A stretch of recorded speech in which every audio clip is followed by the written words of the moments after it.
Hi everyone, Radical Gardener here, and we're at Alcomos Market. We've been talking about this for, I don't know, over a couple of months. We finally made it, and we're going to check out one of the wonderful Sicilian recipes that they don't really make in very many places anymore. It's really old school that Emily's going to share with us. Great way to use really thin cuts of meat, and also how to make sausage. So I'm really looking forward to it, and thanks for joining us at Alcomos Market. By the way, if you are in the Michigan area, it's on Schaefer and Michigan. So it's been here for years, 1942 I think. Okay, we're here at Alcomos Market. We've been around for 55 years, and we do have a lot of Italian traditions that we do around here, and I hope that you enjoy them because we're going to share a lot with you a little bit today. A lot, but a little bit. We can't give away all of our secrets. So we have one of our finest meat cutters that we do have here at Alcomos, and we're going to make a traditional piece of meat that we call spadini, which is a thin piece of steak, finely cut very thin, and we're going to stuff it with some ingredients, and Elaine's going to go ahead and start showing you, and as she goes and starts stuffing the meat with the product, you will see how we make this. So we're basically going to put sliced provolone on each of the sliced pieces of meat, which in Italian we call that fettini, and then we're going to put a little bit of the prosciutto. You can use imported or domestic prosciutto. And I'll let her get caught up here. So Emily, where does most of your meat come from? All of our meat here is organic. None of our meat has any byproducts. There's no antibiotic in our meat. So we do order, have a person, a third party, bring our meat in, but our meat does come from the farms. So when did you decide, or was that always just something? I know that you've taken the store over really, I mean your family started it, your dad and mom started this. When did they start the store? You can date the store's business back to 1942. We do have some photos and things of that from family and generations passing down to down, from generation to generation. But my father took over the business in 1972. Okay, so this is this the food and just your whole sensibility about things having to be sourced and organic and fresh? Is that all just coming from where your family's from Sicily? Is that where your family's from? Or just from the old country? We are part Sicilian. We also are Calabrese. Okay. So we do have a couple different areas in Italy that regions we do come from. Right. But we've always, and as you know, Italians are always great farmers, and my grandfather owned an olive orchard. I would call it an orchard, I believe. So we've been doing it for many, many years. My grandfather, when he came here from Italy, was actually a farmer and has continued when he came here to farm actually in the United States. Okay, and what is she spreading now on top of it? Okay, so right now we have an imported Romano and Parmesan grated mix. And then she's going to put a little bit of garlic, and we have a blend of probably, I believe it's 7 different spices that we blend together to give it a nice finish and a flavor, which really sets apart the flavor, it brings out the flavor of the meat when she's done. What I really like about this is that, and especially if somebody's really watching, how much protein they eat, or they don't, like a lot of people are managing their food now, is I love that it's a really thin cut. Yes. So that you can buy, a roast proportionately. And that's really, cost effective. And, a lot of people that I have on this channel, they're hunters, and so it's really nice that they know they have this option of really doing these thinner meats, a lot of that. Yes, and a lot of the stuff that we do here, because we do have a big clientele for hunters that do come here, is we serve for the individual and we also serve for the family. So we make sure any products that we do here, you have an option, and that's what sets us apart from everybody else. Is we believe in providing for everybody, and we give it that family personal touch. So she's going to roll this now, each one into a spiral, which is very cool. When she's done, we're going to skewer them, and then we will cut through the skewers, and then you'll get 4 skewers. 4 cuts from each skewer. Per section, correct. Right. And how are they cooked? Is this something that you can cook on a grill? Is this something in a frying pan with olive oil? This is very universal. Yeah. My favorite though is to get some fresh olive oil, warm it up to a high fry point, and then sear it on both sides because it gives it that nice crispy crunch from the cheese. I love that. Yes, it's wonderful. And then after that, you turn your heat down and just continue to let it simmer and finish cooking up because you don't want to, let it saturate in the oil. You just want it to give it that nice crispy finish. Yeah. It takes about 5 minutes. Really? Yes. Wow, that's fantastic. Very, very popular dish here. I think we're probably one of the only ones in the state of Michigan that does carry this particular product. And all is made by hand every day. This is the fun part. And this is the fun part. She makes that look easy. I know it's not that easy. I mean, with practice. Right. But she made that look quite elegant. Yes. She's done quite a few of them. I'm not quite sure mine would look like that. Sure, but And I didn't even introduce you, and here we've got you slaving away making food. that's fine. This is Elaine. She's a fantastic person.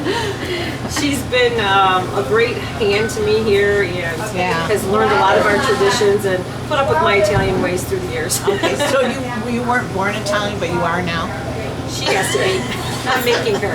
Yeah, Irish Italian. Yeah, Irish Italian. I'm making her now. This is one of the wonderful things about Michigan, and whenever I think about leaving Michigan, is that we have these incredible, rich cultures that came, that settled in our state a long time ago. Yes.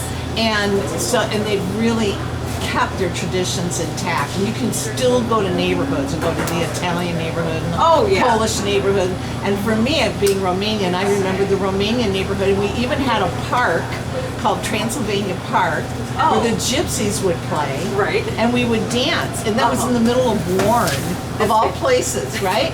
So, I mean, it's that, when you start going out west in these different places, that's what you're really missing, is that whole familial, Oh, I think so. And I think that's what we need to bring back to the new generations that are coming through, is that our heritage and our roots really stem and make us who we are.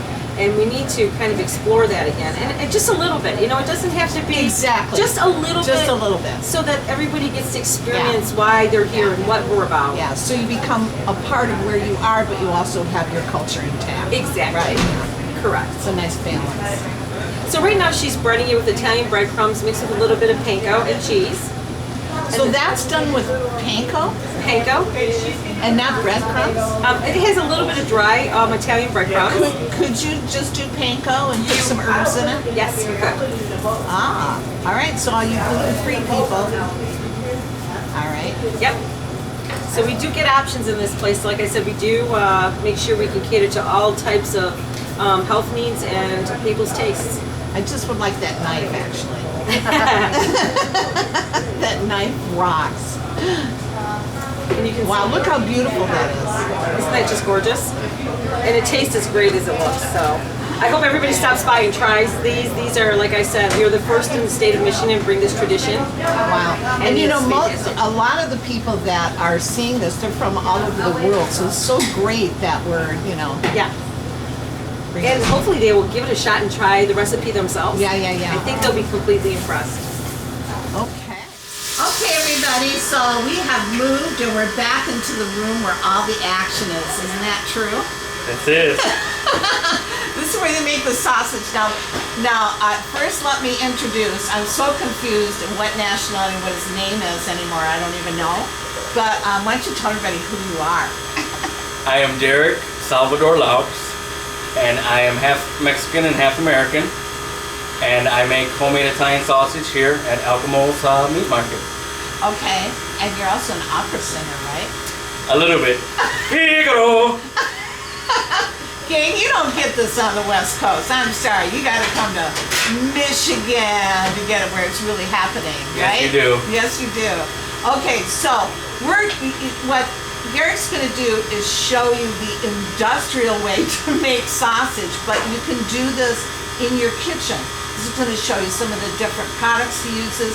Again, everything they use is natural, right? They don't use plastic casings. You use lamb casing, right? We use hog casings that we get delivered to us from Kentucky. There's a farm in Kentucky, and I use them since I've been working here, and they're awesome. And all natural pork butts here.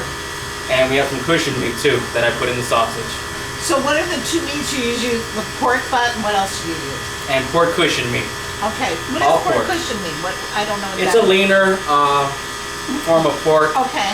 And then the pork butts, they can have a little bit fattier. Right. But fat is for flavor. Right. So we like that. And you can really use any protein, any meat, really. Yep, we can make chicken sausage, turkey Right. sausage. Right, and again, we beef. have a lot of hunters, so they could do venison, they could do, right? Exactly, Rabbit, excellent. you could do the French do rabbit, you could do anything. It really. is Okay. it is multi-universal. Yeah. So, Okay. All right, cool. Derek, who like sings in Italian and is from Mexico. See. Let's go ahead and get started. Tell them what Sure. we're doing. Okay. So first thing I'm going to do is I'm going to cut up some pork butt here, and I do about 1 or 2 pork butts, depending on the weight of how much I'm going to be using in the sausage. So today I want to make 20 pounds of cheese, parsley, and wine, and I am cutting this meat up just in a little sections here. And checking for any bones, because these are boneless. You can get them with the bone.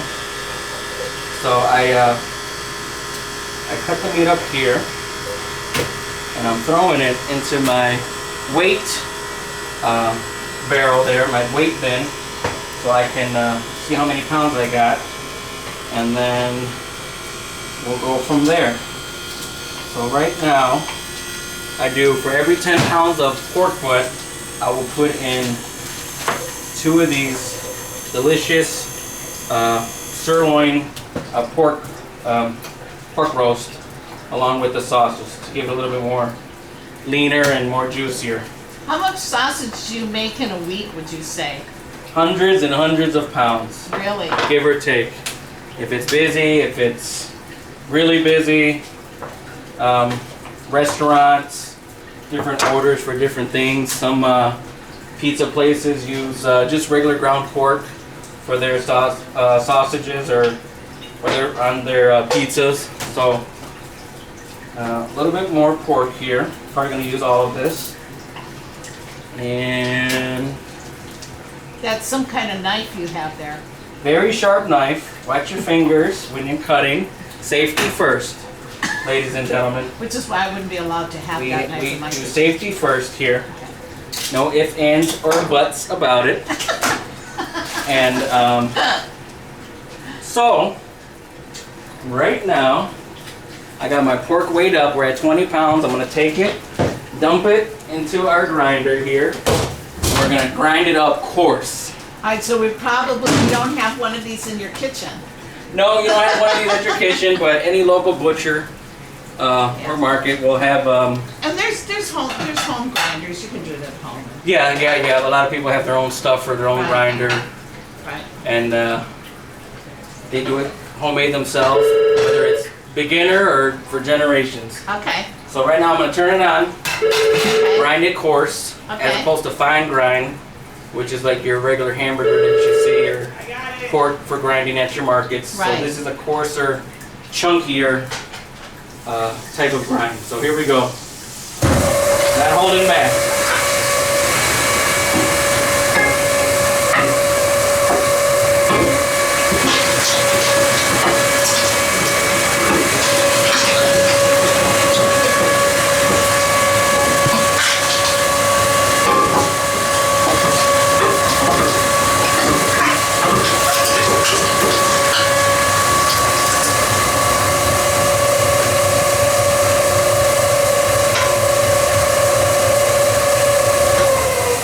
All right, so there we have it. Oh my gosh, that was Now. so fast. That's step 1. Right here is our ground pork, already in our meat mixer here. So then, we're gonna add the ingredients to our cheese, parsley, and wine. I put a little bit of tomato juice, helps with the binding process. We throw a little bit of cracked fennel seed in here. Very delicious. I love it. Fresh black pepper. Gives it a nice little smoky and savory. And of course our salt. So we gotta add salt to the pork, make it nice and porkalicious. Now, cheese. We have Romano and a Parmesan mix, but if you like all Parmesan or if you want to do all Romano, that's okay too. But a nice pecorino Romano cheese, a lot of it, maybe like 2 pounds worth of cheese, which is okay. People like cheese. Fresh parsley that we chopped up here. All that goodness goes in there. And of course a nice, delicious bottle of wine. Doesn't matter if it's sweet, dry, red, or white. It's all good. And about half of the bottle, maybe more. And there we are. So now I'm gonna go and take it to our mixing station so I can plug it in and mix it up.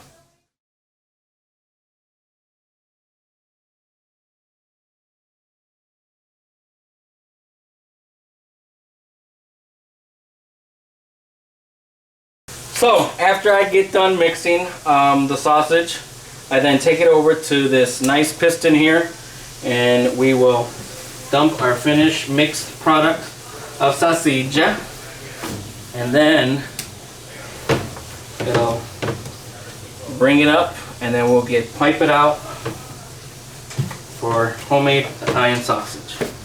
Now, when do you start singing along with the process? Is that when you're actually making the sausage? Yes, when I'm stuffing the sausage, there will be a couple songs that I sing off the top of my head at random.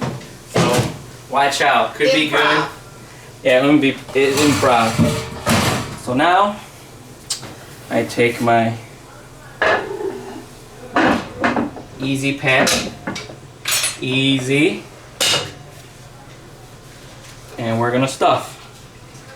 So let's take these off here. I use flushed, cleaned hog casings. They're packed in salt, but once they're done, after I clean them in water, they're good to go.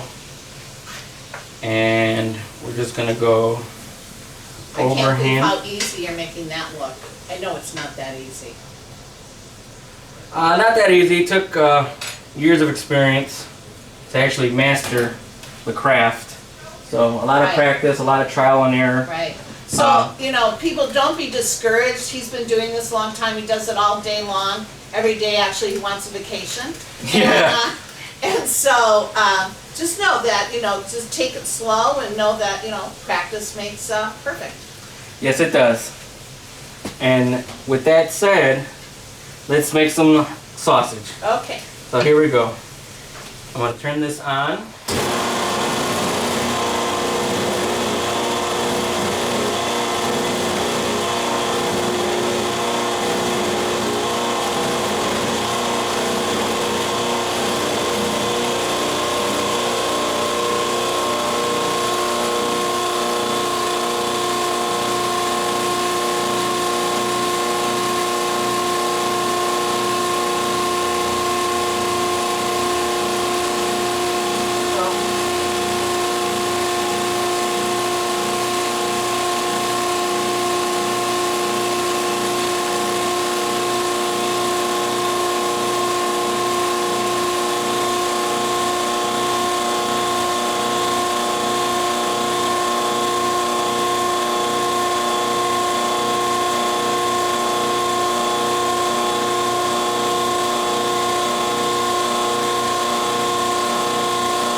Wow. And here we are. You forgot to sing, but that's okay. Yeah, I had a little Hiccup here. So But, that's good for people to see. I mean, I had a little things happen. accident here. It busted open, but for the most part, this is our finished product. I take it, I link it up, hang it up, and then it's pretty much all set. Thank you so much, Derek. Really, I mean, I'm so impressed, and just with everything here, I mean, it's really impressive what goes on here. Thank you very much, and I here we didn't hear go. any singing. I know. Thank you. Come again. But you know what? Will you show everybody the walk-in where all that sausage is? Because that's pretty impressive. Sure.